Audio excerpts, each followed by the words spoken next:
Today I'm going to explain why the heck anybody would want to take sugar out of their life, and why is it that every time I turn around, somebody else is trying to get into ketosis. Hello, wellness wearers. Welcome to Mind Blowing Health and Wellness with Violet. I'm Violet. The reason I make these videos is to help you to understand that when your physical health and mental health are working well together, that's when we have that overall sense of well-being. If you have friends and family that you believe could benefit from this message, I'm encouraging you to share the video so that we can help more people to improve their health. And of course, subscribe. So let's start with the definition of ketosis that I found online when I went to research this video. So ketosis, according to WebMD, ketosis is a process that happens when your body doesn't have enough carbohydrate to burn for energy. Instead, it burns fat and makes things called ketones, which it can use for fuel. Ketosis is a word you'll probably see when you're looking for information on diabetes and weight loss. Why did I want to start there? Because that definition implies that ketosis is not the natural state of your body, that it's only happening because your body is deprived of carbohydrates. But in fact, what we actually know is that using ketones for fuel is not only the natural state for our body, it's the preferred fuel source for our body. One of the number one indicators that we have that this is the truth, and it's such a basic indicator. If you take someone with metabolic issues and get them into a ketogenic state and keep them there for a period of time, their metabolic issues regulate themselves. So people with type 2 diabetes solve their diabetes. People with PCOS solve their PCOS. It has improved mental clarity and cognitive states. It has helped people to regulate high blood pressure and other cardiac issues. So being in a ketogenic state improves metabolic issues. And that's, I think, a great piece of evidence that says that it's not an unnatural state for our body. Now, I don't want you to take my word for that. Everything that I just said, you can research for yourself, find that information, and clarify to yourself that this is a healthier way to live. So, how do we achieve ketosis? Well, from that definition, we just learned that our body goes into a ketogenic state when there isn't carbohydrate available. So in actuality, to get into a ketogenic state, all we need to do is diminish greatly the amount of fruit, grains, processed foods, so processed junk foods, and high glycemic vegetables that we're eating. I want us to be careful and take note of this piece of information. This is really important. You do not need to add fat to your diet to get into a ketogenic state. All you need to do is remove carbohydrate. Your body will go into ketosis all on its own. How long does it take us to get into a ketogenic state? That depends.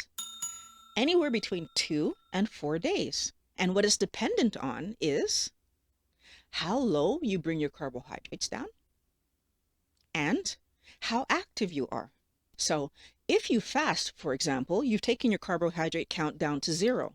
You're going to be in a ketogenic state much faster than if you're eating 10 grams of carbs per day, than if you're eating 20 grams of carbs per day. So how far you take your carbohydrates down determines how quickly you get into ketosis. And we add to that, if I'm the kind of person that's very active, my body will be using more energy. Obviously, the more energy that I use, that means that I'm depleting my carbs in my body faster, which means that, again, I could increase the speed at which I get into a ketogenic state. Now, the question becomes, does it matter how quickly I get into a ketogenic state?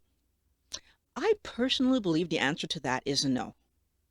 What I think matters more is staying in that ketogenic state. That would now take us to look at this other question, which is, well, how easy is it to get kicked out of a ketogenic state? It's actually more easy than most people think. All I really need to do to get kicked out of a ketogenic state is eat more grams of carbs than my body can manage in one day. So this is where I see a lot of people making mistakes, because I could be doing 20 grams of carbs or less and getting right up close to 20 grams. But it turns out that my body actually can't manage 20 grams. And so therefore, I'm actually not in ketosis. So I've been kicked out and I didn't know. That's important for us to pay attention to. And we can typically tell that we're not in ketosis by a few means. A stall. So I go more than a month and a half without losing any weight, and possibly I'm even gaining. But also that I'm re-engaging withdrawal symptoms. I'm going to touch more on that in a minute. Now, most doctors encourage us to do 20 grams of carbs or less because like 90% of people can do 20 grams of carbs or less and be in ketosis.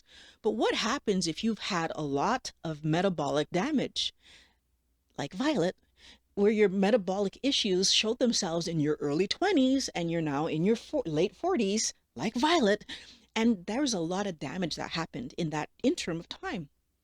Well, then your body actually isn't going to be able to manage right up to that 20 grams. And if you get right up to that 20 grams, you get kicked out.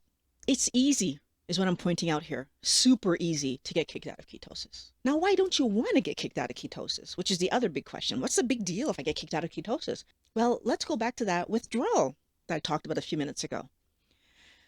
Whenever I get kicked out of ketosis, I have to go through keto flu, withdrawal symptoms, whatever you want to call it. Because the truth is, the reason that we overeat carbohydrates to the extent that we do anyway is we're addicted. And every time I put myself to the position where I'm eating the right amount of carbs, so less than my body needs to fight with, I'm going to go through withdrawal symptoms. I'm suggesting to everybody only do that once. I know for myself, it was completely unpleasant to go through withdrawal symptoms. And I'm so happy that I've never allowed myself to step out of them, so out of ketosis ever again, because going through that was not enjoyable at all. And every single time that you allow yourself to step out of ketosis, when you're trying to get back into ketosis, you're very likely going to go through those withdrawal symptoms again at whatever level you went through them the first time, or possibly worse, or possibly less, but you're going to go through something. I want to take a moment here to talk about the fact that there's a lot of people that say that you shouldn't do keto because, oh my gosh, keto flu goes on for months. Through talking to many people, I actually believe that keto flu didn't go on for months. Keto flu got re-engaged several times because the person was trying to do carb cycling, or the person was introducing cheat meals, or the person was reintroducing carbohydrates because females need extra carbohydrates. That's not true. So they were doing things that actually put their body in a bad position because they went out of ketosis and then had to get back into ketosis, which meant they lived their withdrawal symptoms again. So what are the actual benefits? Why would anybody want to be in ketosis? What are we getting by being in ketosis? The number one thing that you get from being in ketosis is you stop damaging your body. Sugar is toxic in high doses. And it's not a quick poison, it's a slow poison. That's destroying your arteries, destroying your liver, destroying your heart. It's destroying all manner of, destroying my joints, destroying all manner of parts of your body, slowly over time. Now, we've seen these other slow toxins that we ingest, alcohol, cigarettes. They slowly over time put us in a position where we're destroying ourselves until we have cancer or some kind of big problem. And sugar does the same. Well, wait a minute. What's she talking about? Why isn't she saying we want to do this for weight loss? I know there's so many of you that came here because you wanted to do this for weight loss. Here's the thing. You are going to get weight loss. That's not the reason to do this. What? Huh? Yeah, exactly. You're going to get weight loss, but it's not the reason to do this. Before you can actually get weight loss, your body is going to heal you by using the quality food that you're now giving it to rebuild internal stuff so that you're healthier. And yes, you're going to get weight loss because a healthy body regulates its weight. An unhealthy body that is being poisoned by sugar takes that sugar and stores it away as fat, increasing our weight. Wellness warriors, I need you to do me a favor and like this video, because when you like this video, the YouTube algorithm will push it out to more people, and there are more people that need this message. There's some videos on the screen right here that are going to help you to improve your health. Wellness warriors, always happy that you guys come back. Everybody who's new, welcome. And if you're new, subscribe. I make videos every week. I want to thank you for watching Mind Blowing Health and Wellness with Violet, and I really can't wait to talk to you guys again next week.